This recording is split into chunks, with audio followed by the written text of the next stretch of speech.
781 எல்லா முயற்சியும் தோல்வியில். சாரா தொடர்ச்சியாக போன் செய்து கொண்டே இருந்தாள். நடப்பது எதையும் ஏற்றுக்கொள்ள அவள் தயாராக இல்லை. இந்த பிரச்சனைக்கெல்லாம் முழுக்க முழுக்க காரணமே சரவணன் தான் என்று நினைத்தாள் சாரா. ஒருவேளை அவளுடைய கணவர் ஃப்ரெட்ரிக் தன்னை விவாகரத்து செய்து அந்த வீட்டை விட்டு அனுப்பியிருந்தால் கூட அவள் இவ்வளவு கவலைப்பட்டிருக்க மாட்டாள். ஆனால் இப்பொழுது நடந்ததே வேறு. தன்னுடைய அப்பாவே அவளை தன்னுடைய வீட்டை விட்டு வெளியே அனுப்பியதை அவளால் ஏற்றுக்கொள்ளவே முடியவில்லை. அதனால் அவளுடைய கடைசி துருப்புச் சீட்டாக சௌத்ரி குடும்பத்தை பயன்படுத்த வேண்டும் என்று நினைத்தாள் சாரா. இப்பொழுது சௌத்ரி குடும்பத்திற்கு போன் செய்யும் போது சாராவின் அணுகுமுறை முற்றிலுமாக மாறியிருந்தது. அவள் மிக மிக அமைதியாக தன்னை வெளிக்காட்டிக் கொள்ள நினைத்தாள். இவ்வளவு நேரமும் திமிர் பிடித்த பார்வையோடு இருந்த அவளின் முகமே ஒரு நொடியில் மாறிவிட்டது. அவளுடைய குரலிலேயே மிக மிக பணிவு மட்டுமே தெரிந்தது. தன்னை காப்பாற்ற யாராவது வரமாட்டார்களா என்று தெருவில் நிற்கும் நாயை போலதான் இப்போது பார்ப்பவர்களுக்கு தெரிந்தாள் சாரா. போனில் வணக்கம் என்று சாராவின் பணிவான குரலை கேட்டு யாரது என்று சௌத்ரி குடும்பத்தைச் சேர்ந்த ஒருவர் அந்த போன் நம்பரை பார்த்தார். அப்பொழுது அந்த அழைப்பு அயர்லாந்திலிருந்து வந்திருப்பதை கண்டானவன். அதை பார்த்து அவனுடைய முகமே கோபமாக மாறியது. பல ஆண்டுகளுக்கு முன்பாக சௌத்ரி குடும்பம் அயர்லாந்தின் மீது மிகப்பெரிய நம்பிக்கை வைத்திருந்தது. அயர்லாந்தில் இருந்து ஹோக்சியாவின் பிசினஸ் மார்க்கெட்டிற்குள் ஈஸியாக நுழைந்து விடலாம் என்று அவர்கள் நினைத்தார்கள். ஆனால் இப்பொழுது நடப்பதே வேறு. ஹோக்சியாவின் நிலை இப்பொழுது தாங்கள் நுழையும் அளவிற்கு எளிதானதில்லை என்பதை அவர்கள் புரிந்து கொண்டார்கள். அதனால் அவர்கள் இனிமேல் ஹோக்சியாவிற்கு போக வேண்டாம் என்று நினைத்து தங்களுடைய பிளானை கைவிட்டிருந்தார்கள். ஹலோ, நான் சாரா அயர்லாண்ட்லேருந்து பேசுறேன். ஹோக்சியால உள்ள செபாஸ்டியன் குடும்பத்தைச் சேர்ந்த சாரா. உங்களுக்கு என்ன நினைவிருக்குதா? எனக்கு இப்போ தவந்த் சௌத்ரி கிட்ட பேசணும். தயவு செஞ்சு அவர்கிட்ட போன் கொடுக்குறீங்களா? நாங்க ஏற்கனவே சிட்டாடெல்ல மீட் பண்ணிருக்கோம் என்று சாரா மிக மிக பணிவாக பேசினாள். அவள் இவ்வளவு பணிவாக யாரிடமும் பேசி இதுவரை அவளுக்கே தெரியாது. இதை கேட்டவுடன் மறுமுனையில் போனில் பேசிய நபரோ இந்த தகவலை தவுந்த் சௌத்ரிக்கு தெரிவிக்கலாம் என்று நினைத்தான். ஆனால் இப்பொழுது அந்த தவுந்த் சௌத்ரியோ சாராவிடம் பேசுவதற்காக தயாராக இல்லை. யார் என்று கேட்ட அவரோ சாரா என்ற பதில் தெரிந்ததும் அவகிட்டெல்லாம் பேசி என்ன காரியம் ஆக போகுது, போனை கட் பண்ண என்று தவுந்த் சௌத்ரி சொன்னார். உடனே அந்த அழைப்பு துண்டிக்கப்பட்டது. இதை அவள் சற்றும் எதிர்பார்க்கவில்லை. சாரா மிகவும் திகைத்து போய் பிறகு மீண்டும் அதே எண்ணிற்கு டயல் செய்தாள். ஆனால் சாராவின் நம்பரை ஏற்கனவே அவர்கள் பிளாக் செய்து விட்டார்கள் போல. ஒரு ரிங் கூட போகவில்லை. போன் அப்படியே கட்டானது. இதை நினைத்து சாராவிற்கு மிக மிக ஆச்சரியமாக இருந்தது. அப்பொழுது சாரா சிட்டாடெல்லில் சந்தித்த தவுந்த் சௌத்ரியை நினைத்து பார்த்தாள். அவரது நட்பு, அவருடைய மென்மையான குணம், அவருடைய கண்ணியமான அணுகுமுறை, இதையெல்லாம் பார்த்து அவரை மிகப்பெரிய ஒரு ஜென்டில்மேன் என்று நினைத்தாள் சாரா. அவன் இப்படி தன்னை கண்டுகொள்ளாமல் இருப்பான் என்று சாரா நினைக்கவே இல்லை. ஆனால் இப்பொழுது அவளுடைய நம்பிக்கையிலேயே ஒரு மிகப்பெரிய பாறாங்கல் விழுந்துவிட்டது. இது எப்படி முடியும்? என்னோட கடைசி நம்பிக்கையா இருந்தது இந்த சௌத்ரி குடும்பம் மட்டும்தான். ஆனா அவங்களே எனக்கு ஹெல்ப் பண்ண வரலையா என்று ஆச்சரியமாக நினைத்து, எல்லாவற்றிற்கும் காரணம் இந்த சரவணனாதான் இருக்கும். அவன்தான் இப்ப என்னோட இந்த ஒட்டுமொத்த நிலைமைக்கும் காரணம்.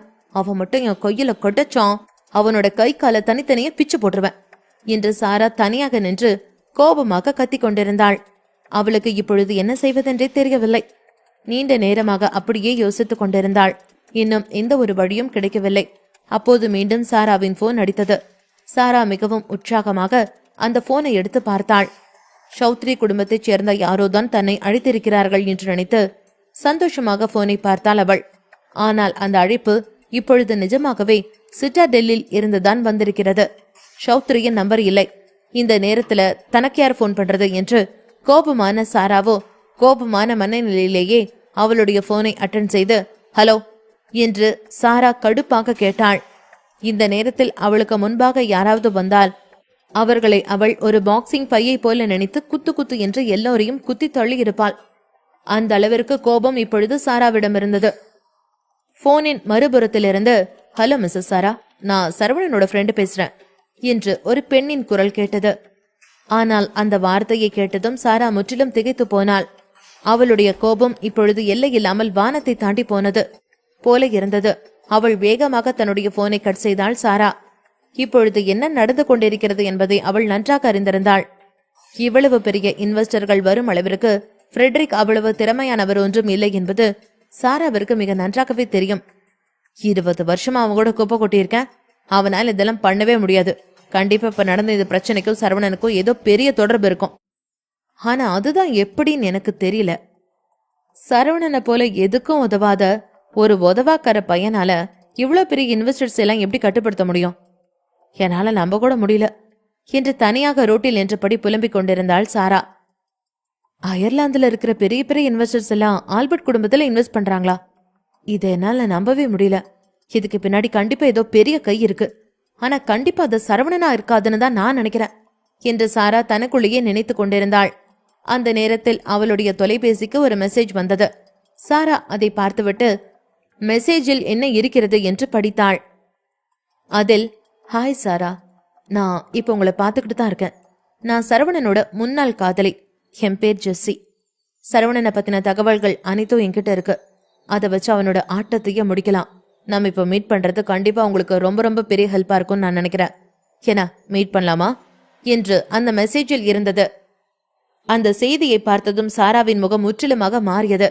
2 வெட்கமே இல்லாத பெண்கள் இப்பொழுது கூட்டு சேரப்போகிறார்கள். இவர்களின் பிளானும் கண்டிப்பாக எதற்கும் உதவாததாகத்தான் இருக்கும். இருந்தாலும் இவர்களின் எண்ணங்கள் மிக மிக மோசமானது. இவர்கள் எந்த எல்லைக்கும் போக தயாரானவர்கள். சாரா உண்மையிலேயே மிக மிக கோபமான மனநிலையில் இருந்தாள். ஆனால் ஜெஸ்ஸியிடமிருந்து வந்த மெசேஜை பார்த்ததும் அவள் திரும்பி பார்த்த ஜெஸ்ஸி எங்கே என்று தேடினாள். ஆனால் அவளுக்கு ஜெஸ்ஸி யார் என்று தெரியாததால் அடையாளம் கண்டுகொள்ள முடியவில்லை. அதனால் உடனே தன்னுடைய மொபைலில், நீ இப்ப எங்க இருக்க? நம்ம 2 பேரும் இப்பவே மீட் பண்ணலாம் என்று ஒரு மெசேஜை ஜெஸ்ஸிக்கு அனுப்பினாள் சாரா. அதற்கு ஜெஸ்ஸியோ, நான் உங்களுக்கு பின்னாடி ரவுண்டானாக்கு பக்கத்துல இருக்கிற ஒரு காஃபி ஷாப்ல தான் இருக்கேன் என்று ஜெஸ்ஸி உடனடியாக பதில் அளித்தாள். 782 தூண்டிலில் சிக்கிய திவாகர். பின்பு சாரா திரும்பி தன் பின்னால் இருக்கும் காஃபி ஷாப்பை பார்த்தாள். அந்த இடத்தில்தான் ஜெஸ்ஸி இருக்கிறாள் என்று சாரா முற்றிலும் எதிர்பார்க்கவில்லை. சாரா ஒரு நிமிடம் யோசித்தாள். பின்பு நேராக சாராவும் அந்த காஃபி கடைக்குள் சென்றாள். காஃபி கடையில் ஜெஸ்ஸி தயாராக இருந்தாள். சாராவுக்கு பிடித்த காஃபியை அவள் ஏற்கனவே ஆர்டர் செய்திருந்தாள். அந்த சூடான காஃபி கப்பை கையில் பிடித்தாள் சாரா. ஆனால் அவளுடைய முகத்தில் எந்த ஒரு உணர்ச்சியும் இல்லை. அவள் அவ்வளவு சோகமாக இருந்தாள். அதை பார்த்த ஜெஸ்ஸியோ இப்பொழுது சாராவிடம், மிஸ்ஸஸ் ஃப்ரெட்ரிக், என்னாச்சு உங்களுக்கு? உங்களோட மருமக சரவணன்னு கேள்விப்பட்ட, அதனால நீங்க இப்ப ரொம்ப சந்தோஷமா தானே இருக்கணும். எதுக்காக இவ்வளவு சோகமா இருக்கீங்க என்று ஜெஸ்ஸி நக்கலாக கேட்டாள். ஜெஸ்ஸி எந்த எண்ணத்தோடு கேட்கிறாள் என்பது சாராவிற்கு மிக மிக நன்றாகவே தெரிந்தது. ஜெஸ்ஸி இப்பொழுது நரிகை போல தந்திரமாக காய் நகர்த்த பார்க்கிறாள். சாரா இப்பொழுது சரவணனின் பெயரை கேட்டதும் அவளின் முகம் இன்னும் கோபமாக மாறியது. அவள் ஜெஸ்ஸியை பார்த்து, மருமகனா? யாரு அவன்? என்னோட மருமகனா? அந்த ஒன்னுத்துக்கு உதவாத வேஸ்ட் ஃபெலோ என்னோட மருமகனா? அவனோட பேரை இனிமே என்கிட்ட சொல்லாத என்று கோபமாக சொன்னாள் சாரா. பின்பு ஜெஸ்ஸி சாராவை பார்த்து, சரவணன் வேஸ்ட் ஃபெலோவா? யார் சொன்னா? அவன் எப்படி வேஸ்டா இருக்க முடியும் சாரா மேடம் என்று வேண்டுமென்றே சாராவை கடுப்பேத்திக் கொண்டிருந்தாள் ஜெஸ்ஸி. பின்பு அவள் அமைதியாக சாராவை பார்த்து, இங்க உங்களுக்கு தெரியாத ஒரு விஷயம் இருக்குது மேடம். உங்களோட மருமக நிஜமாவே ஜோர்ஜ் டவுன்ல ஃபீனிக்ஸ் குடும்பத்தோட ஒரு வாரிசாதான் இருந்தான் என்று சொன்னாள். இதை கேட்டதும் சாராவால் எதையுமே நம்பாமல் இருக்க முடியவில்லை. என்ன சொன்ன? சரவண ஃபீனிக்ஸ் குடும்பத்தோட வாரிசா? அவன் அந்த எலக்ட்ரிக் வாரிசா? இதனால நம்பவே முடியலையே. ஆனா இது எப்படி சாத்தியமாகும் என்று சொன்னபடி கோபமாக சாரா பக்கத்தில் இருந்த மேஜையை கோபத்தில் அடித்தாள். அவன் இதுவரைக்கும் இந்த அயர்லாந்துல என்ன பண்ணியிருந்தாலும் ஆச்சரியப்படுறதுக்கு இல்ல சாரு மேடம்.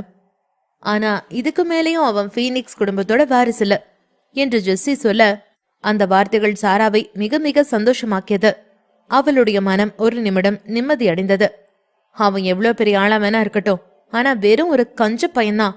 அயர்லாந்துல உள்ள இன்வெஸ்டர்ஸ் எல்லாம் இப்ப அவன் கூட சப்போர்ட் பண்றதுக்கு தயாரா இருக்காங்க. ஆனா அவன் இதுக்கு மேலேயும் ஃபீனிக்ஸ் குடும்பத்தோட வாரிசு இல்ல அப்படிங்கிற தகவல் மட்டும் தெரிய வந்துச்சுன்னா அவனை ஒரு நாய் கூட திரும்பி பார்க்காது. அதுக்கு நாம பண்ண வேண்டிய விஷயம், ஒட்டுமொத்த ஃபீனிக்ஸ் குடும்பத்தையும் சரவணனுக்கு எதிராக திருப்ப வேண்டும். அப்படி நடந்தா மட்டும்தான் இதுக்கு மேல நம்மளால சரவணனை எதிர்த்து நிக்க முடியும் என்று சொன்னாள் ஜெஸ்ஸி. ஜெஸ்ஸி என்னதான் இப்பொழுது சாராவிடம் பேசிக் கொண்டிருந்தாலும் அவளுடைய கண்கள் அனைத்தும் இப்பொழுது பக்கத்து மேசையில் இருக்கும் ஒரு நபரின் மீதுதான் இருந்தது. ஜெஸ்ஸி ஏற்கனவே மிக மிக கவர்ச்சியாக ஒரு துணியை போட்டிருக்கிறாள். கிராப் டாப் போட்டு கீழே ஒரு பக்கமாக கிழிந்து போன குட்டை பாவாடையைப் போல ஒன்றை போட்டிருக்கிறாள். அவளுடைய முழு உடலும் இப்பொழுது மேலே கொஞ்சம் கீழே கொஞ்சம் மட்டும்தான் மூடியிருக்கிறது. மற்றபடி அவளுடைய தோல் முக்காவாசிக்கும் அதிகமாக வெளியே தெரிந்து கொண்டுதான் இருக்கிறது. அவள் தன்னுடைய முன்னழகையும் தொடை அழகையும் காட்டி தனக்கு அருகில் இருக்கும் இன்னொரு நபரை கவர முயற்சி செய்து கொண்டிருந்தாள். அந்த நபரின் பார்வையும் இப்பொழுது நேராக ஜெஸ்ஸியின் மீதுதான் விழுந்தது. அவர் தன்னைத்தான் பார்க்கிறார் என்பதை ஜெஸ்ஸி உறுதிப்படுத்திக் கொண்டதும், ஏற்கனவே அவள் போட்டிருப்பது குட்டை பாவாடை, அதிலும் காலுக்கு மேல் காலை போட்டு தன்னுடைய முழு தொடை அழகையும் இப்பொழுது அந்த நபருக்கு காண்பிப்பது போல வளைந்து நெளிந்தபடி உட்கார்ந்திருந்தாள் அவள்.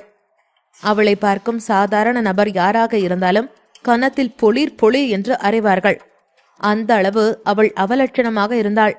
ஆனால் அவள் வலைவிரித்த நபரோ அவளின் எண்ணத்திற்கு ஏற்றவரை போலவே கண்ணெடுக்காமல் அவளையே பார்த்து கொண்டிருந்தான். இரத்தத்தை போன்ற அந்த அடர்ந்த சிவப்பு நிற லிப்ஸ்டிக்கால் அவளுடைய உதடுகள் நிறைந்திருந்தது.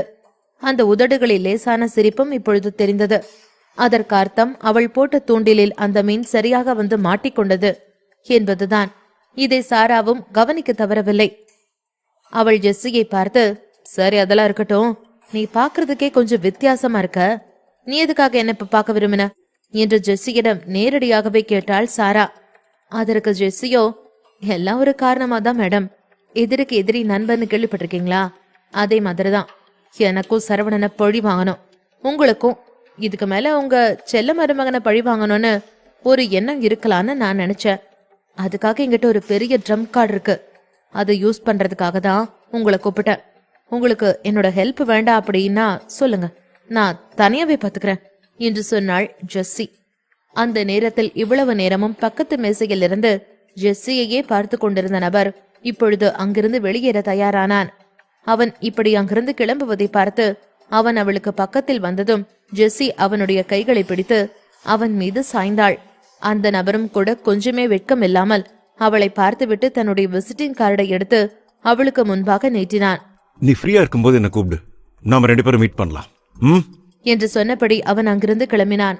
அந்த நபர் கையில் ஒரு 4-5 லட்சம் ரூபாய் மதிப்புள்ள ரோலக்ஸ் வாட்ச் அணிந்திருப்பதை ஜெஸ்ஸி பார்த்தாள்.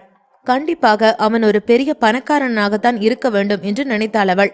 சரவணன் இவ்வளவு கேவலப்படுத்தியும் இந்த ஜெஸ்ஸி திருந்துவதாக தெரியவில்லை. இவளுடைய இந்த குணத்தால் தான் சரவணன் அவளை மிக மிக கேவலமாக நினைத்தான். ஆனால் அந்த சரவணனையே காயப்படுத்துவதற்காகத்தான் இப்பொழுது அவள் தன்னைத்தானே கேவலப்படுத்தி ஒரு முழு பிராஸ்டிடியூட்டாகவே மாறிவிட்டாள் இந்த ஜெஸ்ஸி. தன்னுடைய வேலையை முடிப்பதற்காக இப்பொழுது யாருடன் வேண்டுமானாலும் படுக்கலாம் எனும் நிலைக்குதான் ஜெஸ்ஸி வந்திருக்கிறாள். இவள் இப்படி அந்த நபரிடம் வழிந்து வழிந்து பேசுவதை பார்த்த சாராவோ முகம் சுளித்தபடி, சரவணனோட கதையை முடிக்க திட்டம் போடுறேன்னு சொல்லிட்டு நீ வேற எவனையோ கதையை முடிக்கிறதுக்கு ட்ரை பண்ணிட்டு இருக்க போல இருக்கு. இதுக்கும் எனக்கு என்ன சம்பந்தம் இருக்கு? நான் இப்பவே இங்கிருந்து கிளம்புறேன். உன்ன மாதிரி ஒரு ஆள் கூட எனக்கு இருக்க வேண்டாம் என்று சொல்லிவிட்டு அங்கிருந்து கிளம்ப தயாரானாள் சாரா. உடனே ஜெஸ்ஸியோ, ஓஹோ மேடம், என்ன அவசரம்? உங்களுக்கு இப்ப முக்கியமா தேவைப்படுற ஒரு நபரோட பேரை நான் உங்களுக்கு சொல்லட்டுமா? அதை கேட்டா நீங்க எங்கேயுமே போக மாட்டீங்க அப்படின்னு நினைக்கிறேன் என்று சிரித்தபடி கேட்டாள் ஜெஸ்ஸி. அதை கேட்டு ஆச்சரியமாக எழுந்தரிக்காமல் அப்படியே உட்கார்ந்தாள் சாரா. ஜெஸ்ஸி சாராவின் காதுக்கு அருகில் வந்து தன்னுடைய லிப்ஸ்டிக் உதடுகளை லேசாக திறந்து நக்கலான துணியில், நான் இவங்கிட்ட சும்மா வழிஞ்சிட்டு இருக்கேன்னு நினைச்சிங்களா? இந்த ஆள் தான் திவாகர்னு நான் சொன்னா நீங்க என்ன பண்ணுவீங்க என்று மெதுவாக கேட்டாள். திவாகரா? சாரா இதை கேட்டது மிகவும் திகைத்து போனாள். மீண்டும் ஆச்சரியமாக கேட்டாள், அது அந்த திவாகர் தானே மைட்டி 7 டீம்ல இருக்காரே, அந்த திவாகரா இது என்று ஆச்சரியமாக கேட்டாள் சாரா. 783 ஜெஸ்ஸியின் பிளான். ஜெஸ்ஸி சாராவிடம் தலையை அசைத்து நிதானமாக, ஹீஸ் திவாகர் ஃப்ரம் மைட்டி 7 என்றாள். இந்த பெயரை கேட்டதும் சாராவின் இதயம் உற்சாகமாக துடித்தது. சரவணன் மற்றும் பிராங்க்லின் குடும்பமும் பீனிக்ஸ் குடும்பத்திற்கு துரோகம் செய்ததால் அவர்கள் இப்போது பீனிக்ஸ் குடும்பத்தில் இல்லை. இருப்பினும் அவர்கள் நிச்சயமாக திவாகரை சரவணனை எதிர்த்து அதை செய்ய அனுமதிக்க மாட்டார்கள். ஏனென்றால் திவாகர் வலிமை மிக்க 7 பேரில் ஒருவன். பீனிக்ஸ் குடும்பத்தின் 10 பெரியவர்களை விட அவனின் நிலை இந்த நேரத்தில் உயர்வாக இருந்தது. அவர்கள் 7 கண்டங்களிலும் நேரடியான அதிகார வரம்பை கொண்டிருந்தார்கள். அவர்களின் சொந்த வணிகங்கள் ஒவ்வொரு நாட்டிலும் உள்ள ஒவ்வொரு வீடுகள் என்று அவர்கள் பலமானவர்களாகவும் இருந்தார்கள். அவர்கள் எவ்வளவு பலமானவர்களாக இருந்தார்கள் என்றால் அவர்கள் விரும்புவதை எளிதாக அவர்களால் பெற முடியும். இந்த பறந்து விரிந்த ஆசியாவில் திவாகருடன் வேறு யார் சண்டையிட முடியும்? அவர்களுடன் யாராலும் சண்டையிட முடியாது. யாருமே இல்லை என்று கூட சொல்லலாம். உலகின் முதல் மறைக்கப்பட்ட குடும்பம் மட்டுமல்ல, மிகவும் அதிகமான நபர்களை கொண்ட குடும்பமும் இதுதான். அந்த குடும்பம் ஆசியாவிலேயே பரவலாக இருக்கின்ற குடும்பம். திவாகர் சரவணனை கொல்ல விரும்பினால் அவர் அதை ஒரே ஒரு வார்த்தையில் செய்திருக்க முடியும். அதனால் ஜெஸ்ஸி சாராவிடம் திவாகரை அறிமுகப்படுத்தினாள். இதை கேட்ட சாராவும் ஜெஸ்ஸியிடம், "நீ என்ன கேலி செய்றியா?" என்று ஆச்சரியத்துடன் கேட்டாள். ஆனால் அவளுடைய கண்களில் உற்சாகம் அதிகமாக இருந்தது. சாரா சீரியஸாக பேசிக் கொண்டிருந்ததை பார்த்த ஜெஸ்ஸி புன்னகையுடன், "நிச்சயமா நான் உங்களை கேலி பண்ணல. நீங்க சரியாதான் சொல்றீங்க. ஃபீனிக்ஸ் குடும்பத்தோட மைட்டி 7 தனிப்பட்ட முறையில சரவணனை சமாளிக்க மாட்டாங்க. ஆனா அதுல சக்திவேல் அப்படிங்கிற ஒரு ஆள் இருக்கிறத நீங்க தெரிஞ்சுக்காம இருக்கலாம். இந்த சக்திவேல் நிறைய வெளிநாட்டு கம்பெனி வச்சிருக்கிறாரு. அவருக்கு நிறைய பிசினஸ் இருக்கு. சரி, இதை உங்களுக்கு நான் சுருக்கமா சொல்லிடுறேன்.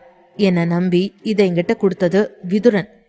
சரவணனை வேஸ்லாண்டுக்கு கூட்டிட்டு போறதுக்கு முன்னாடி ஒரு லிஸ்ட் தேவைப்பட்டுச்சு" என்று ஜெஸ்ஸி சொல்லி முடித்ததும் சாரா ஆர்வமாக அதை கேட்டுக்கொண்டிருந்தாள். பின் ஆர்வமாக ஜெஸ்ஸியிடம், "லிஸ்டா? அதென்ன லிஸ்ட்?"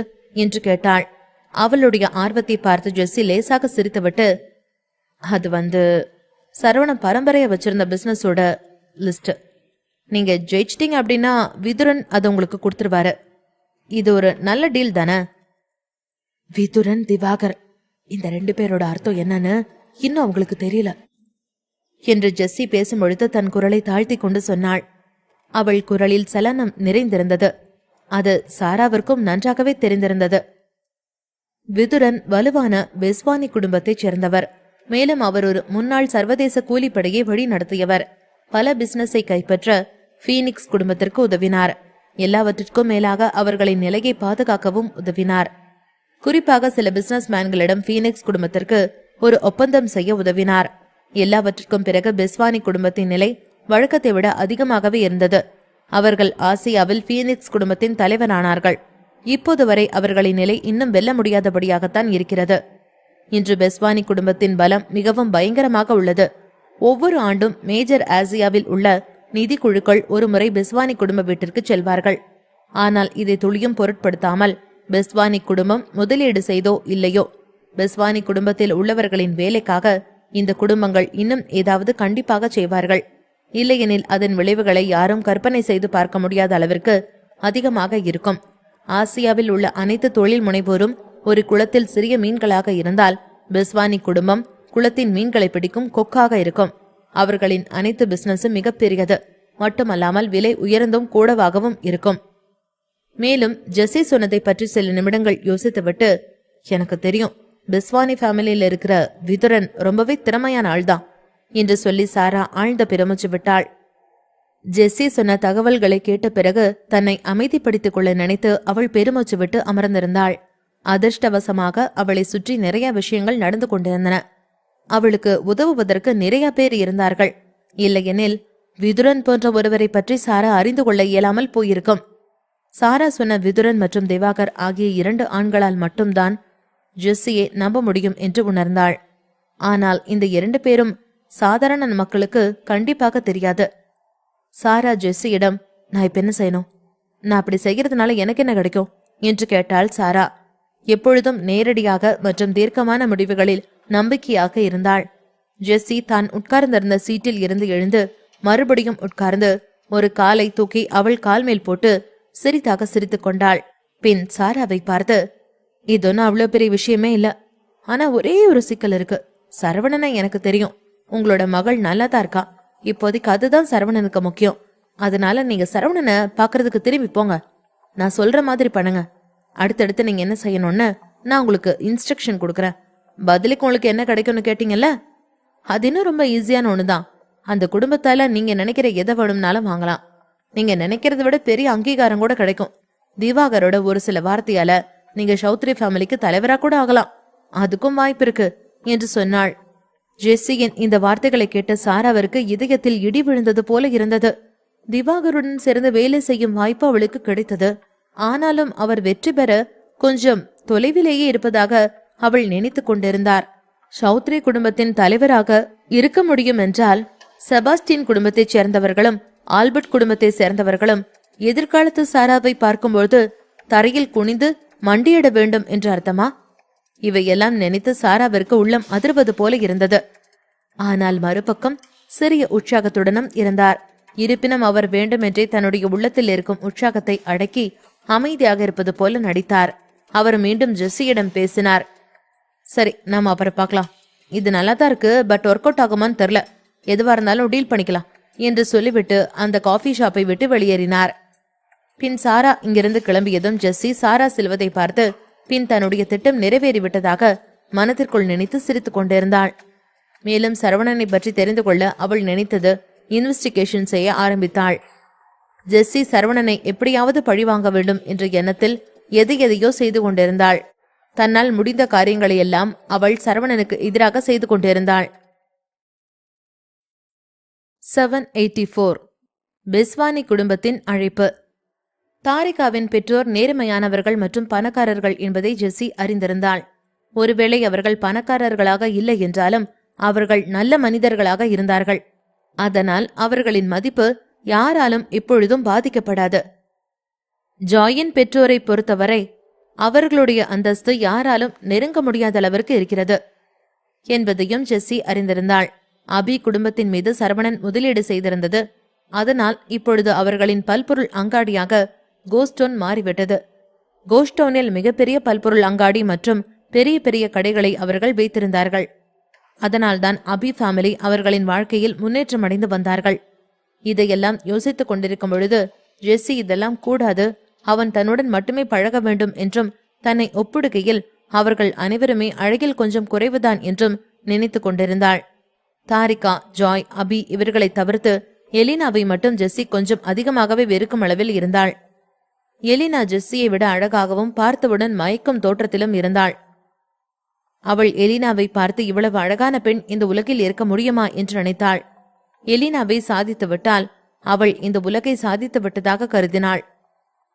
அவளை பழிவாங்குவதற்காக காத்திருந்த பொழுது எலினாவின் அம்மா சாரா துல்லியமாக ஜெஸ்ஸியிடம் வந்து சிக்கினார். இதனால் ஜெஸ்ஸி ஏதேதோ திட்டம் போட்டு எலினாவின் அம்மாவை திவாகர் மற்றும் விதுரன் என்ற பெயர்களை சொல்லி அவர் நினைத்தபடியே வெற்றிகரமாக ஏமாற்றிவிட்டாள். ஜெஸ்ஸி மிகவும் புத்திசாலியான பெண். அவள் எலினாவின் அம்மா சாராவை முட்டாள் என்று நினைத்து கொண்டிருந்தாள். அவளை பொறுத்த வரைக்கும் எப்படியாவது எலினாவை சரவணனுக்கு அருகில் நெருங்கிவிடக்கூடாது என்றும் அவளை எப்படியாவது ஒழித்து கட்ட வேண்டும் என்றும் நினைத்து கொண்டிருந்தாள். ஆனால் எலினா சரவணனுக்கு ஒரு நல்ல தோழியாக மட்டுமே இருந்தாள். அதை ஜெஸ்ஸி புரிந்து கொள்ளாமல் அவளுடன் போட்டி போட ஆரம்பித்தாள். சரவணனை பொறுத்தவரை அவன் தாரிகாவை மட்டுமே உண்மையாக காதலித்துக் கொண்டிருந்தான். மற்ற பெண்களை அவன் தன்னிடம் நட்பு ரீதியாக தவிர மற்ற எண்ணங்களில் அனுமதிப்பதில்லை. ஆனால் இது எல்லாமே ஜெஸ்ஸிக்கு தெரியாத விஷயமாக இருந்தது. ஜெஸ்ஸி மிகவும் புத்திசாலியான பெண்தான். அவள் குடும்பம் ஏழ்மையாக இருந்தது. அவள் தன்னால் முடிந்தவரை தன்னுடைய அழகையும் தன்னுடைய பேச்சு திறமையும் வைத்து மற்றவர்களையும் அவள் நினைத்தவர்களையும் ஏமாற்ற முடியும் என்று நம்பினாள். ஜெஸ்ஸி காஃபி கடையை விட்டு வெளியே வந்த பிறகு அவளை ஒருவன் வெறித்து பார்த்து கொண்டிருந்தான். அவள் அதை கவனித்த பிறகு தன்னை ஒருவன் வெறித்து பார்த்து கொண்டிருப்பதை பார்த்தாள். அவள் இப்போது காஃபி கடையின் வாசலில் இருந்தாள். அதே சமயம் வாசலில் மெர்சிடஸ் கார் நின்றிருந்தது. ஜெஸ்ஸி காரை பார்த்த பிறகு அந்த நபரிடம் சென்று, ஹாய் சார், நான் ஜெஸ்ஸி. இன்னைக்கு நைட் உங்களுக்கு ஏதாவது பிளான் இருக்கா? நீங்க ஃப்ரீயா இருந்தா நான் உங்களுக்கு கம்பெனி கொடுக்குறேன் என்று அந்த மனிதனிடம் கேட்டாள். அந்த மனிதன் இந்த விஷயங்களில் கெட்டிக்காரனாக இருந்தான். அதனால் அவள் சொல்ல வந்தது அவனுக்கு தெளிவாக புரிந்தது. ஜெஸ்ஸி இந்த வார்த்தைகளை சொல்லி முடித்தவுடன் அவன் ஜெஸ்ஸியை தன் பக்கமாக இழுத்து அவள் முகத்தை பார்த்து, இதுக்கு முன்னாடி எனக்கு எந்த பிளானும் இல்லை, ஆனா இன்னைக்கு நைட்டு நாம 2 பேரும் ஒரு டேட் பண்ணலாம் என்று சொன்னான். சௌத்ரி ஃபேமிலியின் மாளிகையில் சௌத்ரி ஃபேமிலி தலைவருடன் ஆதிசேஷன் பேசி முடித்த பிறகு அவர் உடனடியாக சரவணனை தேடிச் சென்றார். மறுபுறம் சரவணன் ஜாயிடம், கவலைப்படாத, இதை நான் பாத்துக்கிறேன். பிராங்க்லின் ஃபேமிலிக்கு எதிராக எந்த நடவடிக்கை எடுக்கிறதுக்கும் ஃபீனிக்ஸ் ஃபேமிலி இன்னும் எந்த பிளானும் பண்ணல என்று அவளை அமைதிப்படுத்துவதற்காக ஆறுதல் கூறிக்கொண்டிருந்தான். அப்போது சரவணனும் ஜாயும் இருந்த அந்த இடத்தின் வாசலில் ஆதிசேஷன் நின்று கொண்டிருந்தார். அவர் சரவணனை நோக்கி பார்த்து, மிஸ்டர் சரவணன் என்று ஒரு சிக்கலான முகபாவத்துடன் கூப்பிட்டார். பின் சரவணன் அவரை பார்த்து, தயவு செஞ்சு இங்கிருந்து போங்க என்று சொன்னார். ஆதிசேஷன் நன்றி உணர்வை வெளிப்படுத்த முயற்சிப்பதை சரவணன் பார்க்க முடிந்தது. அதனால் அவன் அவரிடம் பணிவாக பதிலளித்தான். பின் அவர் ஜாயை பார்த்து, மிஸ் ஜாய், பிராங்க்லின் ஃபேமிலி இன்னும் உள்ள வரல. இது உங்களுக்கு தெரியாதுன்னு நினைக்கிறேன். அவங்க எல்லாரும் மிஸ்டர் சரவணனை மறைச்சு வச்சதுனால தான் இந்த பிரச்சனை. அந்த நேரத்தில் நீங்க சிட்டடல்ல இருந்தீங்க. இதை பத்தி ஃபீனிக்ஸ் ஃபேமிலியோட பேசுறதுக்கு உங்களுக்கு நேரம் இல்லாமல் இருக்கலாம். ஆனா இதுக்கு பின்னாடி இன்னொரு விஷயமும் இருக்கு என்று ஆதிசேஷன் ஆழ்ந்த மூச்சை எடுத்தார். சிறிது நேரத்திற்கு பிறகு அவர் மறுபடியும், பிராங்க்லின் ஃபேமிலி யாரோ ஒருத்தருக்காக மறைச்சதுனால அவங்களால இதுக்கு குற்றவாளியா இருக்க முடியல. கொஞ்ச நாளைக்கு முன்னாடி அவங்க வீட்டு ஒரு மீட்டிங் போட்டாங்க. அந்த மீட்டிங்கோட முக்கியமான விஷயமே பிராங்க்லின் ஃபேமிலி தான். ஜாயோட அம்மா, அப்பா, குறிப்பா அவருடைய அம்மா இதுக்கு ஒரு முடிவு பண்ணியிருக்காங்க. நீங்க அதுக்கான நஷ்டீடு கொடுத்துருங்க. அவங்க எல்லாரும் பிராங்க்லின் ஃபேமிலியோட ஒரு பகுதி சொத்தையும் விட்டு கொடுத்துருவாங்க. இது போக வேஸ்ட்லேண்ட்ல வேற ஒரு கோரிக்கை வச்சாங்க என்று அவர் சொல்லி முடித்தார். அவர் சொல்லி முடித்ததும் சரவணன் ஆர்வமாக, அது என்ன கோரிக்கை என்று கேட்டான். சரவணன் கேட்டதும் ஜாயும், அது என்ன கோரிக்கை என்று உடனே கேட்டாள். பிறகு ஆதிசேஷன் மெதுவாக, உன்னோட அண்ணா மோஹித் விருப்பம் இல்லாதனால இந்த குடும்ப சொத்துக்கு வாரிசாக முடியாது. நீ ஒரு பொண்ணுதான், உன்னால எப்பவும் இந்த குடும்பத்துக்கு வாரிசாக முடியாது. ஆனா நீ இந்த முடிவை ஏத்துக்கிட்டா நான் கண்டிப்பா இந்த குடும்பத்துக்காக நீ வாரிசாகலாம். அதனால அவங்க தன்னோட சொத்துல பாதியை விட்டு கொடுக்க விரும்புறாங்க. மிஸ்டர் சரவணன் உங்களை கல்யாணம் பண்ணிக்கிட்டா பிராங்க்லின் குடும்பத்துல மிச்சம் இருக்கிற சொத்தை அவரோட கைக்கு மாத்திடுவாங்க. ஸோ மிஸ்டர் சரவணன் உங்க குடும்பத்துல இருந்து யாராவது ஒரு ஆளை கல்யாணம் செஞ்சுக்கிறது அவங்க குடும்பத்தோட சம்பிரதாயம் தான். ஆனா இந்த விஷயத்தை நிராகரிச்சிருக்காங்க. எல்லாத்துக்கும் மேல பிராங்க்லின் ஃபேமிலிய அவங்க பனிஷ் பண்ணியிருக்காங்க என்று சொன்னார். இதை கேட்ட சரவணன் அதிர்ச்சி அடைந்தான். அவன் ஜாயின் பெற்றோரை இன்னும் ஒரு முறை கூட சந்தித்ததில்லை. அவர்கள் இப்படியொரு முடிவை எடுப்பார்கள் என்று அவன் எதிர்பார்க்கவில்லை. மேலும் அவனால் தான் அவர்கள் ஃபீனிக்ஸ் குடும்பத்தால் தண்டிக்கப்பட்டார்களா என்று அவன் நினைத்து கொண்டிருந்தான். ஜாயின் அம்மா இந்த முடிவை எடுப்பார் என்று சரவணன் ஒருபோதும் நினைத்ததில்லை. அவர் ஒருபோதும் ஜாயுடன் சரவணன் பழக அனுமதித்ததில்லை. ஆனால் அவர் உண்மையில் திடீரென்று இந்த முடிவை எடுத்தது சரவணனின் இதயம் கொஞ்சம் வேகமாக துடிக்க ஆரம்பித்தது. மறுபுறம் எலீனாவும் இதை கேட்டு எதுவும் பேசாமல் அமைதியாக உட்கார்ந்திருந்தாள். எலீனாவை பொறுத்தவரை சரவணன் அவளுடைய நண்பன். அவளுடைய நண்பனுக்கு ஒரு நல்ல பெண், அவனுக்கு ஏற்றாற்போல ஒரு திறமையான பெண் அவனுடைய வாழ்க்கை துணையாக வர வேண்டும் என்று நினைத்துக் கொண்டிருந்தாள்.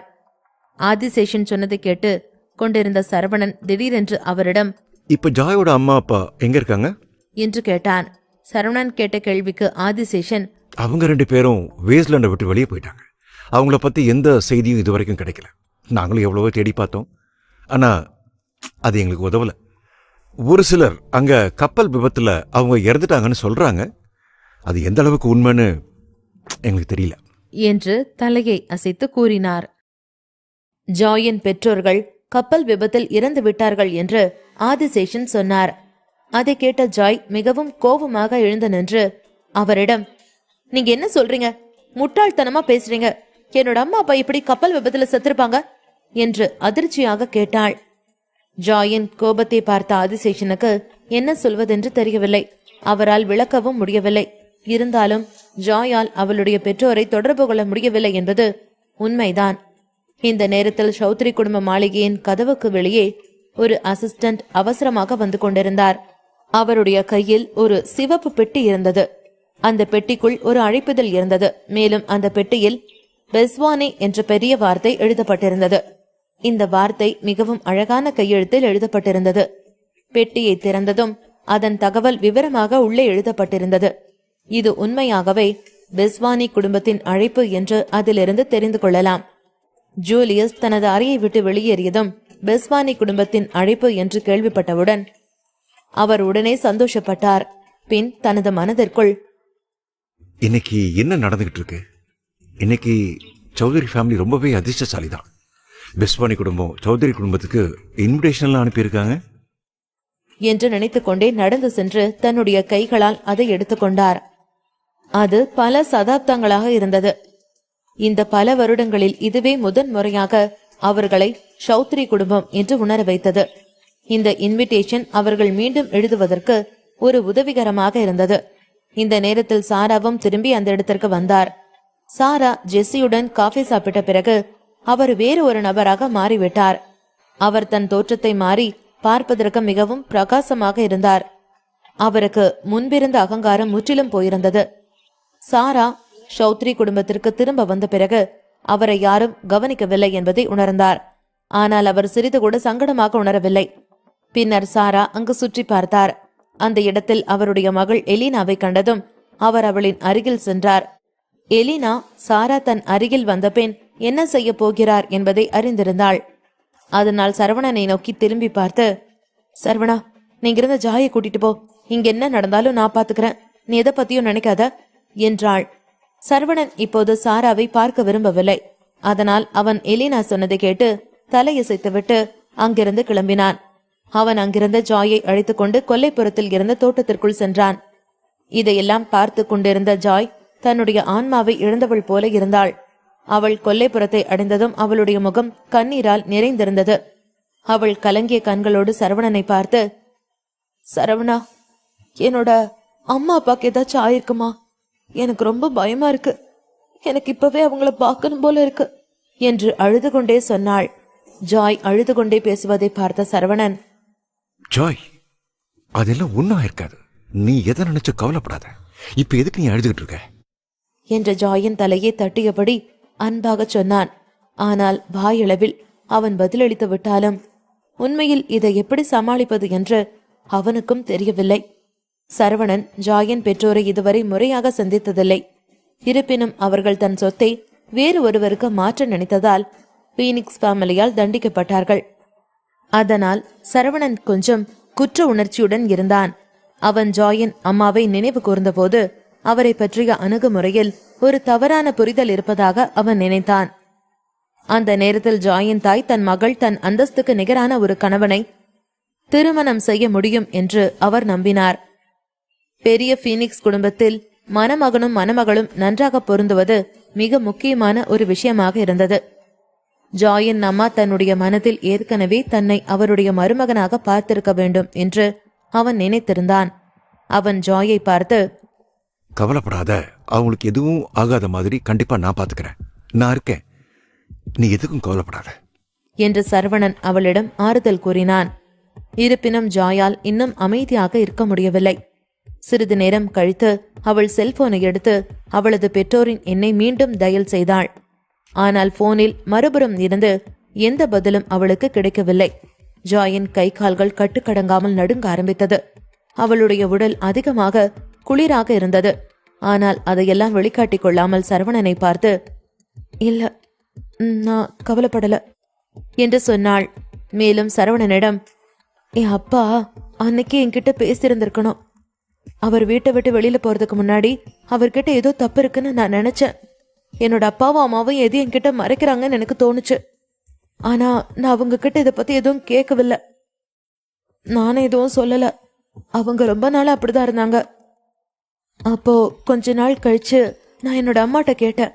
அவங்க எதுவுமே சொல்லல, ஒன்னும் இல்லைன்னு சொல்லி மறுத்துட்டாங்க. அதுக்கப்புறம் நான் அடிக்கடி கேட்டுக்கிட்டே தான் இருந்தேன். ஆனா அவங்க கொஞ்சம் உடம்பு சரியில்லை, அதனாலதான் நாங்க ஒரு மாதிரி இருக்கோம்னு மட்டும் சொன்னாங்க. இதோட உண்மையான காரணம் என்னன்னு எனக்கு இப்பதான் தெரியுது. எங்க அம்மா அப்பாவுக்கு கண்டிப்பா எதுவும் ஆயிருக்க கூடாது. என்னோட அப்பா வெளியில போறதுக்கு முன்னாடி என்கிட்ட மோகித் சிட்டாட்டெல்ல தங்க விரும்பினால் நான் அவனை அங்கேயே இருக்க வைக்கணும்னு சொன்னாரு என்று அழுது கொண்டே சொன்னாள். அவள் கொஞ்சம் மகிழ்ச்சியாகவும் உதவியற்றவளாகவும் அவள் தலையை தொங்க போட்டு கொண்டிருந்தாள். சில நிமிடங்கள் கழித்து மறுபடியும் சரவணனிடம், உனக்கு தெரியுமா, என்னோட அம்மா அப்பா என்னோட அண்ணா எது செஞ்சாலும் அவங்க அவனுக்கு சப்போர்ட் பண்ணவே மாட்டாங்க. ஆனா அவங்க அவனுக்காக கடைசியா பேசுறது மட்டும்தான் அவனுக்கு சப்போர்ட் பண்ணினதா நான் நினைக்கிறேன் என்று சொல்லி மேலும் அழுது கொண்டிருந்தாள். இந்த நேரத்தில் சரவணனுக்கு அவளை இனி எப்படி ஆறுதல் படுத்துவது என்று தெரியவில்லை. இந்த விஷயத்தில் உண்மையில் சரவணனுக்கு மிகவும் கவலையாக இருந்தது. இந்த நேரத்தில் விசித்திரமான ஒன்று இருந்தது. அந்த இடத்திற்கு ஆதிசேஷன் வந்தார். அவரை பார்த்த சரவணன் வேகமாக அவரை நோக்கி திரும்பினான். ஆதிசேஷன் அவனை பார்த்து புன்னகைத்துவிட்டு, மிஸ்டர் சரவணன், நீங்க கவலைப்பட மாட்டீங்கன்னு நம்புறேன். நான் ஜாயை இங்கிருந்து கூட்டிட்டு போகணும்னு சொல்லியிருக்காங்க என்று ஆதிசேஷன் சொன்னதும் சரவணன் அதை கேட்டு தலையசைத்தான். அவர் கண்களில் அவன் எந்தவிதமான விரோதத்தையும் காணவில்லை. அதனால் அவன் சிறிது கூட யோசிக்காமல் அவர்களை அனுப்ப சம்மதித்தான். பின் சில நிமிடங்கள் யோசித்துவிட்டு, அவங்க ஏன் உங்களை ஜாயை கூட்டிட்டு வர சொன்னாங்க? வேஸ்ட்லேண்ட்ல வேற ஆள் இல்லையா? அங்க என்ன நடந்துச்சுன்னு கொஞ்சம் எனக்கு தெளிவா சொல்ல முடியுமா? நீங்க தெளிவா சொன்னா மட்டும்தான் ஜாய அங்க கூட அனுப்ப முடியும் என்று யதார்த்தமாக கேட்டான். இதை கேட்ட ஆதிசேஷன் சரவணனிடம் தலையசித்துவிட்டு, மிஸ்டர் சரவணன், கண்டிப்பா நான் சொல்றேன். உங்களுக்கு சொல்ல வேண்டியது என்னோட கடமை. நீங்க தான் என்னோட புது பாஸ். நீங்க என்ன சொன்னாலும் நான் கேட்கணும். நீங்க கேட்கிற கேள்விக்கு நான் பதில் சொல்லணும். நீங்க என்ன தெரிஞ்சுக்க விரும்புறீங்களோ என்கிட்ட கேளுங்க என்று பதில் சொல்லி முடித்தார். ஆதிசேஷன் சரவணன் கேட்ட கேள்விக்கு, சுமார் ஒரு 15 நாட்களுக்கு முன்னாடி தான் ஜாயோட அப்பா அம்மா வேஸ்ட்லேண்டுக்கு போயிருந்தாங்க. ஃபீனிக்ஸ் குடும்பத்தை பொறுத்த வரைக்கும் ஜாயோட அப்பாவோட நிலைமை கொஞ்சம் மோசமாக தான் இருந்தது. ஏன்னா அவர் அந்த குடும்பத்தில் முதலாவதா இருந்தார். நிச்சயமா ஒவ்வொருத்தருக்கும் அவருடைய இடத்த பிடிக்க விரும்புறாங்கன்றது உண்மை. ஜாயோட அப்பாவுக்கும் அதே எண்ணம் தான் இருந்திருந்தது என்று ஆதிசேஷன் சொன்னதும் சரவணன் தலையசைத்தான். அது அவருக்கும் தெரியும். இது எளிதில் புரிந்து கொள்ளக்கூடியதாக இருந்தது. ஆனால் அவர் இதை சாதாரணமாக எடுத்துக்கொண்டார். அதனால்தான் ஜாயின் அப்பா ஆரோனை கண்டுபிடிக்க சென்றபோது பெரும் பரபரப்பு அந்த குடும்பத்தில் ஏற்பட்டது. இருப்பினும் அதை பத்தி அவர்களுக்கு தெரிஞ்சிருக்க வாய்ப்பில்லை. அந்த நேரத்தில் சக்திவேல் மட்டுமல்லாமல் அருண் குடும்பமும் இதை பற்றி சரியாக அறிந்திருக்கவில்லை. ஆனால் ஜாய் ஆரோன் குடும்பத்திற்கு செல்லும்படி தனது அப்பாவிடம் கெஞ்சினாள். இல்லையெனில் சில விஷயங்களை இன்னும் தெளிவாக பார்க்க முடிந்திருக்கும் என்று சரவணன் நினைத்தான். ஜாயின் பெற்றோர்கள் அவருக்கு விரோதமாக இல்லை என்பதையும் அவனால் பார்க்க முடிந்தது. இதையெல்லாம் தெரிந்து கொண்ட சரவணன் ஜாயை தன் கைகளில் பிடித்து, நீ போ என்று சொன்னான். இதை கேட்டதும் ஜாய் ஒரு நிமிடம் சரவணனின் முகத்தை நிமிர்ந்து பார்த்துவிட்டு அங்கிருந்து நகர்ந்து ஆதிசேஷனின் பக்கத்தில் வந்து நின்றாள். இதை பார்த்த ஆதிசேஷன் தலையசித்துவிட்டு மேலும் பேசத் தொடங்கினார். ஃபீனிக்ஸ்ல இருக்கிற 10 பெரியவங்கள ஒருத்தரோட நிலைமையை மட்டும் பிராங்க்லின் குடும்பத்தால அபகரிக்கப்பட்டது. உண்மையிலேயே அந்த மூத்தோரோட நிலைமை கவலைக்கிடமாக தான் இருந்துச்சு. பிராங்க்லினுடைய குடும்பம் முக்கியமானதுன்னு அவங்களுக்கு படலை அப்படின்னு கூட நம்ம சொல்லலாம். ஃபீனிக்ஸ் குடும்பத்துக்கு இதை பற்றின ஒரு பெரிய கவலை எல்லாம் எதுவும் இல்லை என்று சொல்லி முடித்தார். இதை கேட்டதும் சரவணன், சரி, நீங்க இது வரைக்கும் சொன்ன கதையெல்லாம் எனக்கு தெரியும். அதுக்கப்புறம் என்ன நடந்துச்சு அது சொல்லுங்க என்று முகம் சுழித்துக் கொண்டு கேட்டான். அந்த நேரத்துல ஃபீனிக்ஸ் குடும்பம் ஆசியா மேல கொஞ்சம் கட்டுப்பாடோட இருந்தாங்க. எல்லாத்துக்கும் மேல அவங்க ஆசியாவில் பிசினஸ் பண்றத அடியோட வெறுத்தாங்க. அந்த நேரத்தில் ஆசியாவிலேயே அதிக வளர்ச்சியா இருந்த நாடு கடோகா மட்டும்தான். அதனால பிராங்க்லின் குடும்பத்தோட நிலைமையே அர்த்தமில்லாம போயிடுச்சு. பல வருஷமா ஆசியாவோட வளர்ச்சி இந்த அளவுக்கு பெருசா இருக்கும்னு ஃபீனிக்ஸ் குடும்பம் எதிர்பார்க்கவே இல்லை. அந்த வளர்ச்சி ஒரு அசாதாரணமான வளர்ச்சி. அது கடோகாவை விட ரொம்ப பெருசா இருந்தது. எல்லாருக்கும் அதை நினைச்சு ரொம்பவே ஆச்சரியமா இருந்தது. இன்ஃபேக்ட் யூரோப்ல இருக்கிற மற்ற நாடுகளை மிஞ்சுற அளவுக்கு இருந்தது. இந்த வளர்ச்சியில வந்ததுக்கு அப்புறம் பிராங்க்லின் குடும்பத்தோட வளர்ச்சியும் பிரச்சனை இல்லாம இயல்பா தான் இருந்துச்சு. எல்லாத்துக்கும் மேல இதுலயும் ஒரு பிரச்சனை வந்தது. அது என்னன்னா, பிராங்க்லின் குடும்பத்துக்கு வாரிசே கிடையாது. தயவு செஞ்சு நான் சொல்றத தவறா புரிஞ்சுக்காதீங்க. மோஹித் ஒரு மனுஷனே இல்லை அப்படின்னு நான் சொல்லல. ஜாயோட அப்பா பிராங்க்லின் குடும்பத்தோட ஒரு ஆள் தான். ஆனா அவர் ஜாயோட தாத்தாவோட ரத்த சொந்தம் இல்லை. அவரோட தெய்வ குழந்தை, தெய்வ மகன் அப்படின்னு தான் எல்லாரும் சொல்லுவாங்க. பிராங்க்லின் குடும்பம் ரொம்ப பெரிய சாபத்துக்கு உட்பட்ட குடும்பம்னு தான் எல்லாரும் சொல்லிக்கிட்டாங்க. அதனால ஒரு சிலரால் மட்டும்தான் பிராங்க்லின் குடும்பத்துக்காக நிற்க முடிஞ்சது. ஆனா ஜாயோட பேரண்ட்ஸ் ரொம்பவே புத்திசாலிகள். அவங்க உங்களை பிராங்க்லின் வாரிசை ஏத்துக்கிறதுக்கு நினைக்கிறாங்க. அது உங்க குடும்பத்தோட சொத்து தான். உண்மையை சொன்னா அவங்களோட முடிவு ரொம்பவே புத்திசாலித்தனமானது தான்.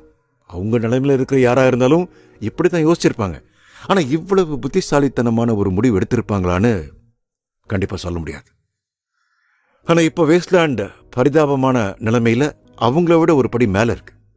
15 நாளைக்கு முன்னாடி ரேஸ் மீட்டிங்ல ஒரு விஷயத்த சொன்னாங்க.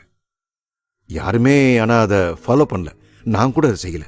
பிராங்க்லின் குடும்பத்தை சேர்ந்த யாரையும் இந்த மீட்டிங்ல இனிமே பார்க்க கூடாதுன்னு வேஸ்ட்லேண்ட்ல இருக்கிற பொதுமக்கள் கிட்டையும் எங்க கிட்டையும் சொன்னாங்க.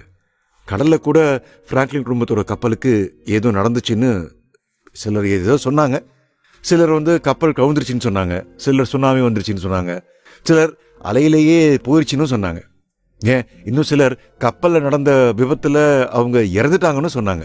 ஆனா எது உண்மைன்னு எங்களுக்கு தெரியல. இதெல்லாம் ஜாயோட பேரண்ட்ஸ் அவங்க வேஸ்ட்லேண்டுக்கு வந்தபோது தான் நடந்துச்சுன்னு மட்டும் எல்லாரும் பேசிக்கிட்டாங்க. பிராங்க்லின் குடும்பம் ஃபீனிக்ஸ் குடும்பத்துக்கு துரோகம் செஞ்சிருச்சு அப்படின்னு அங்க இருக்கிற மக்கள் எல்லாரும் சொல்றாங்க. ஆனா இந்த வதந்திய கண்டிப்பா நான் நம்ப மாட்டேன்.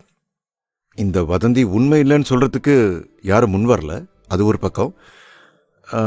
இத நினைச்சுதான் அந்த நேரத்துல நான் ரொம்பவே பயந்தேன். அதுக்கப்புறம் பிராங்க்லின் குடும்பத்தை பத்தின எந்த செய்தியுமே வரல. அவங்க கப்பலில் நடந்த விபத்தில் இறந்துட்டாங்கிற செய்தி மட்டும்தான் வந்துச்சு. சில நாட்களுக்கு முன்னாடி பெஸ்வானி ஃபேமிலி வேஸ்ட்லேண்டில் ஏற்கனவே பிராங்க்லின் குடும்பத்தை கைப்பற்றுறதுக்காக ஒருத்தரை அனுப்பியிருக்காங்க. ஆனால் ஃபீனிக்ஸ் குடும்பத்தை பொறுத்த வரைக்கும் பிராங்க்லின் குடும்பம் எப்போவோ அழிஞ்சிருச்சு என்று ஆதிசேஷன் தன்னுடைய வார்த்தைகளை முடித்த பிறகு ஜாயால் அந்த வார்த்தைகளை ஏற்றுக்கொள்ளவே முடியவில்லை. இதை கேட்டு அவளுடைய கண்களில் கண்ணீர் பெருக்கெடுத்தது. இதை பொறுமையாக கேட்டுக்கொண்டிருந்தவள் சில நிமிடங்களிலேயே அந்த இடத்திலேயே மயங்கி விழுந்தாள். இதை பார்த்து கொண்டிருந்த ஆதிசேஷன் எதற்காக இந்த விஷயங்களை எல்லாம் சொன்னோம் என்று நினைத்துக்கொண்டு மனதளவில் குற்றவாளியாக நினைத்துக் கொண்டார். என்று கேட்ட சரவணன் முகம் ஒரு நிமிடத்தில் திகைப்பாக இருந்தது. அவனுக்கு உறுதியாக தெரியவில்லை என்றாலும் ஜாயின் பெற்றோருடன் பெஸ்வானி ஃபேமிலிக்கு ஏதோ தொடர்பு இருப்பதாக அவன் உறுதியாக நினைத்தான். பின் அவன் இந்த விஷயங்களை பற்றியே யோசித்துக் கொண்டிருந்தான். அவன் சொன்னதை கேட்ட ஆதிசேஷன், சார், உங்களுக்கு கண்டிப்பா பெஸ்வானி ஃபேமிலி பத்தி அவ்வளவு தெரிஞ்சிருக்க வாய்ப்பில்லை. ஃபீனிக்ஸ் குடும்பத்துக்கு கீழே இருக்கிற மைட்டி 7ல அதுவும் ஒண்ணுதான். அவங்களுக்கு கீழே பல குடும்பங்கள் இருக்காங்க. எல்லாத்துக்கும் மேல அவங்க உலகத்தில் இருக்கிற எல்லா ஃபேமிலியோடையும் ஒரு வலுவான ரிலேஷன்ஷிப்ல இருப்பாங்க. இந்த பெஸ்வானி ஃபேமிலி பல வருஷமா மைட்டி 7க்கு கீழே இருக்காங்க. அவங்களோட பொருளாதாரம் அவ்வளவா நல்லா இல்லை. அப்படின்னாலும் மற்ற எல்லா குடும்பமும் அவங்களுக்கு ஃபீனிக்ஸ் குடும்பத்தோட முன்னாள் ஹீரோ அப்படின்னு தான் சொல்றாங்க என்று சொல்லி அதோடு நிறுத்தி கொண்டார். இதை பற்றி பேசும்போது ஆதிசேஷன் வேண்டுமென்றே பாதியோடு நிறுத்தினார். சரவணன் அவர் பாதியோடு நிறுத்திவிட்டதை புரிந்து கொண்டு மீண்டும் ஆதிசேஷனை திரும்பி பார்த்தார். என்ன விஷயம் சொல்லுங்க. எதையோ சொல்லாம மென்னு முழுங்குறீங்களே. எதையும் மறைக்காம முழுசா சொல்லணும். அப்பதான் நான் எல்லாத்த பத்தியும் டீட்டெயிலா தெரிஞ்சுக்க முடியும். எல்லாத்த பத்தியும் தெரிஞ்சாதான் என்னால ஒரு முடிவுக்கு வர முடியும். சோ நான் கண்டிப்பா இந்த விஷயத்துல ஜாய்க்கு ஏதாவது ஹெல்ப் பண்ணிதான் ஆகணும் என்று சொன்னான். சரவணன் சொன்னதை கேட்டுவிட்டு ஆதிசேஷன் விரைவாக தலையசைத்து, இப்பவும் பெஸ்வானி ஃபேமிலியில இருந்து அனுப்பப்பட்ட அழைப்பு கொஞ்ச நேரத்துக்கு முன்னாடி தான் இங்க வந்துச்சு என்று சொன்னார். ஆதிசேஷன் சொன்னதை கேட்ட சரவணன் ஆர்வமாக கேட்டுக்கொண்டிருந்தான். ஆதிசேஷன் கொஞ்சம் கொஞ்சமாக செபாஸ்டியன் குடும்ப வீட்டிற்கு நெருங்கி வந்திருந்தார். அவர் சரவணனுக்கு முன்பாகவே அந்த இடத்தில் இருந்தார். ஆனால் அந்த ஃபேமிலி உண்மையில் சரவணனை நேரடியாக கண்டுபிடித்ததா என்ற சந்தேகம் அவர்கள் அனைவருக்கும் இருந்தது. ஆதிசேஷன் ஜாயை மறுபடியும் அழைத்து வரவில்லை என்று அவர்கள் அனைவருக்கும் ஒருவேளை தெரிந்திருக்கலாம் என்று சரவணனிற்கு தோன்றியது. சரவணன் ஆதிசேஷனிடம், எனக்காக கொஞ்சம் அந்த இன்விடேஷன் என்னன்னு சொல்லுங்க, தயவு செஞ்சு சொல்லுங்க, எதையும் மூடி மறைக்காதீங்க என்று சொன்னான். இதை கேட்ட ஆதிசேஷனம், ஆமா, இன்விடேஷன் வந்துச்சு. அந்த இன்விடேஷன் அடுத்த வாரம் நடக்க போற உலக கண்காட்சி பத்தின ஒரு இன்விடேஷன். அது பெஸ்வானி ஃபேமிலியில இருந்து இன்னைக்கு செபாஸ்டியன் ஃபேமிலிக்கு அனுப்பப்பட்டது. அதை ஒரு அசிஸ்டன்ட் கொண்டு வந்து கொடுத்தார் என்று ஆதிசேஷன் சொன்னார். மேலும் ஆதிசேஷன் சரவணனை பார்த்து, பெஸ்வானி குடும்பத்தை பொறுத்த வரைக்கும் அன்னையிலிருந்து இன்னை வரைக்கும் அவ்வளவா பிசினஸ் எதுவும் இல்லை. ஆனா அவங்க எப்பவுமே பிசினஸ் பண்றதுக்கு ஆசையா இல்லைனாலும் சுறுசுறுப்பா பிசினஸ் பண்ணிட்டு தான் இருப்பாங்க. அவங்க ரொம்பவே தீவிரமா செயல்பட்டு இருக்காங்க. அதை பத்தி நீங்க கண்டிப்பா தெரிஞ்சுக்கணும். பெஸ்வானி குடும்பம் அதோட ஆயுத வியாபாரத்துக்கு பிரபலமான ஒரு குடும்பம். அவங்க சாதாரண மக்களோட வியாபாரம் செய்ய என்னைக்குமே விருப்பப்பட்டது இல்லை. அவங்களோட வியாபாரம் எல்லாமே மேல்தட்டு மக்களோட மட்டும்தான் இருக்கும். அவங்க தான் ஆயுதங்களை அதிகமா பயன்படுத்துவாங்க. மேல்தட்டு மக்கள் அவங்களோட வாழ்க்கைய என்ஜாய் பண்ணி வாழ்ந்துகிட்டு இருக்காங்க. அந்த மேல்தட்டு மக்களோட குடும்பங்களுக்குள்ளதான் நிறைய பிரச்சனைகள் வரும், நிறைய சண்டைகள் பெருசாவும் வெடிக்கும். அதுக்காக நிறைய ஆயுதங்களும் தேவைப்படும் அப்படின்னு நினைக்கிறாங்க. எல்லாத்துக்கும் மேல பெஸ்வானி ஃபேமிலியில பல மக்களோட விதிமுறைகளை தங்களோட கட்டுப்பாட்டில் வச்சிருக்காங்க. ஆரோன் குடும்பம் கூட அவங்களோட ஒரு முக்கியமான ஷேர் ஹோல்டர் தான். என்று ஆதிசேஷன் சொல்லிக் கொண்டிருக்கும் போதே சரவணனால் இந்த விஷயங்களை புரிந்து கொள்ள முடிந்தது. அப்போது ஆரோன் ஃபேமிலியிடமிருந்து அவர்கள் தொழிற்சாலையை எடுத்துக்கொண்ட போது ஆரோன் ஃபேமிலியைப் போலவே நாட்டு துப்பாக்கி மற்றும் நாட்டு வெடிமருந்துகளை விற்க முடியாததால் அவர்களால் பெருமளவிற்கு லாபம் அதிலிருந்து எடுக்க முடியவில்லை.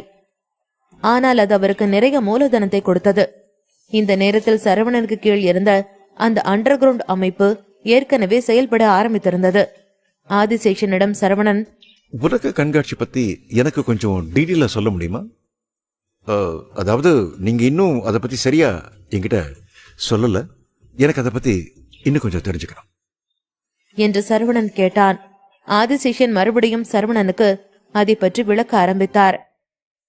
உலக கண்காட்சி பல வகைகள்ல பிரிக்கப்பட்டிருக்கு. இது ஒவ்வொரு நாட்டோட சாதனைகளை வெளிப்படுத்துற வகையில வடிவமைக்கப்பட்ட ஒரு சர்வதேச கண்காட்சி. பொதுவா கையெழுத்து, கலை, ஆடை, பழமையான பொருட்கள், அதுக்கப்புறம் இந்த மாதிரி நிறைய இருக்கு. இந்த தடவை விதுரன் பெஸ்வானி அந்த சாலைக்கு வெளியே வாகனங்களுக்கான உலக கண்காட்சி அமைக்கிறதா இருக்கார். உங்களை அங்க கூப்பிடுறது அவரோட நோக்கம் நல்லதுன்னு எனக்கு தோணல. இப்பதான் என்னுடைய ஆட்களை அனுப்பி அதை பத்தி விசாரிச்சு சரிபார்க்க சொன்னேன். எல்லாத்துக்கும் மேல டஜன் கணக்கான நிறுவனங்கள் அங்க இருக்கு. உலக கண்காட்சியோட பட்டியல்ல இதெல்லாம் இப்போ செயல்பட்டு இருக்கு. ஆனா அது எல்லாமே உங்க கைக்குள்ள இருக்கிற நிறுவனங்கள் தான் என்று ஆதிசேஷன் சரவணனிடம் பேசிக் கொண்டிருக்கும் பொழுதே ஜூலியஸ் மெதுவாக சரவணனை நோக்கி நடந்தார். அவருக்கும் கொஞ்சம் தயக்கமாகவே இருந்தது. இருந்தாலும் தன் கைகளில் இருந்த அந்த இன்விடேஷனை சரவணனுக்கு கொடுத்தார். பின் சரவணனை பார்த்து, சரவணா, இது உனக்காக பெஸ்வானி குடும்பத்தில இருந்து வந்த ஒரு அழைப்பு. சரி, நீ இதை ஓபன் பண்ணி கண்டிப்பா பாரு என்று அவனுடைய கைகளில் கொடுத்தார். சரவணன் அதை வாங்கி அந்த பெட்டியை எடுத்து திறந்தான். பெட்டியின் உள்ளே ஒரு அழைப்பிதழ் போடப்பட்டிருந்தது. இருப்பினும் அழைப்பிதழில் ஒரு எளிய செய்தி எழுதப்பட்டிருந்தது.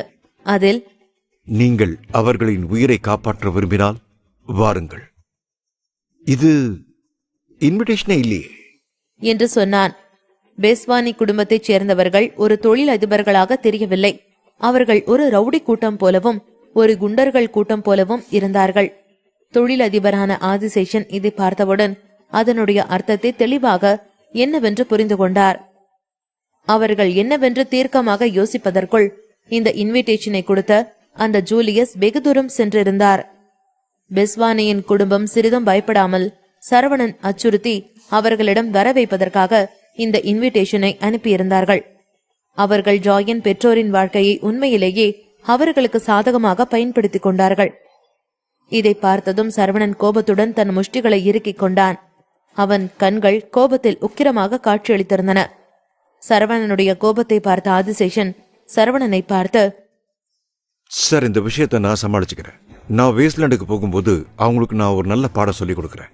நீங்க இதை நினைச்சு கோவப்படாதீங்க. இதை நினைச்சு மனசை போட்டு குழப்பிக்காதீங்க. பெஸ்வானி குடும்பம் இன்னில இருந்து முடிஞ்சிட்டாங்கன்னு நினைச்சுக்கோங்க. அது என்னோட பொறுப்புல விட்டுருங்க. உண்மையை சொல்றேன், பெரும்பாலான மக்கள் இந்த பெஸ்வானி குடும்பத்தோட நடத்திய வெறுக்கிறாங்க. அவங்க அங்க இருக்கிறது யாருக்குமே பிடிக்கல. அவங்களோட சேர்ந்து எந்த ஒரு பிசினஸ் பண்றதுக்குமோ பாக்கிறதுக்குமோ அங்க இருக்கிற யாருக்குமே விருப்பம் என்று ஆதிசேஷன் ஆவேசமாய் கூறிக்கொண்டிருந்தார். இதை கேட்ட சரவணன் ஆழ்ந்த மூச்சை எடுத்து பின் ஆதிசேஷனை பார்த்து அமைதியாக இருக்கும்படி சைகை செய்தார். இவ்வுலகில் ஒருவன் தன் சக்தியால் மட்டும் வீரனாக மாறவில்லை. அவர் ஹீரோவா இல்லையா என்பது அவரது வெற்றி தோல்வியை வைத்தே தீர்மானிக்கப்படுகிறது. எல்லாவற்றிற்கும் மேலாக வெற்றியாளர் விதிகளை உருவாக்கினார்கள். தோல்வியுற்றவர்கள் அவர்களால் வாழ்ந்தார்கள். சரவணன் சில நிமிடங்கள் யோசித்துவிட்டு, ஓகே, இந்த பெஸ்வானி குடும்பத்துல என்ன நடக்குதுன்னு கொஞ்சம் எனக்கு விவரமா சொல்ல முடியுமா என்று முகத்தை கோபமாக வைத்துக் கொண்டு கேட்டான். அவனுடைய புருவங்களும் சுருங்கியிருந்தது. இதனால் சரவணன் கோபமாகத்தான் இருக்கிறான் என்று தெரிந்து கொண்ட ஆதிசேஷன், பெஸ்வானி ஃபேமிலிய அவங்க அடிப்படையிலேயே ஒரு ரவுடித்தனமான கேங். எல்லாத்துக்கும் மேல அவங்க கொள்ளக்காரங்க கேங்குன்னு கூட சொல்லலாம். இப்போதைக்கு மற்ற ஃபேமிலியை ஒப்பிடும்போது பெஸ்வானி ஃபேமிலி உண்மையிலேயே ரொம்ப சக்தியோட தான் இருக்காங்க. ஆனா அவங்களோட பணம், பலம் எல்லாமே குறுக்கு வழியில மட்டும்தான் இருக்கும். நேர் வழியில் அவங்க போனதா சரித்திரமே இல்லை. அவங்களோட பணபலம் கொஞ்சம் அதிகம்தான்.